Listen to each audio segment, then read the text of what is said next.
اگر تو آپ کے تھوڑی سی واقفیت ہے میوچل لیگل اسسٹنس کی قانون سازی جو کی گئی ہے، میں بہت زیادہ واقف نہیں ہوں، تو پہلے تو اس پہ بتا دیں اس کی کیا اہمیت ہے؟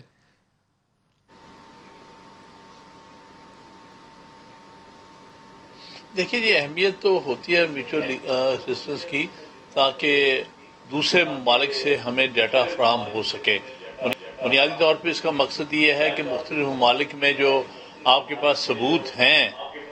ان کو حاصل کرنے کے لیے آسانیاں پیدا ہو جائیں، تاکہ اگر ان کے مثلا انگلینڈ کے اگر کوئی ملزم ہیں اور وہ ان کے ثبوت پاکستان میں موجود ہیں تو وہ پاکستان کی حکومت سے وہ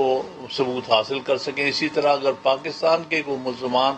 ان کے ثبوت برطانیہ میں ہیں تو ان سے وہ حاصل کر سکے، اور اسی طرح سے جو بھی سگنیٹری کنٹریز ہوں گے ان کو یہ پابندی ہوگی کہ وہ ایک دوسرے کی اس طرح سے قانونی مدد کر سکیں، تاکہ جو پروسیکیوشنز یا جو بھی وہاں پر قانونی کارروائیاں ہو رہی ہیں وہ قانونی کارروائیوں میں ان کو مدد مل سکے۔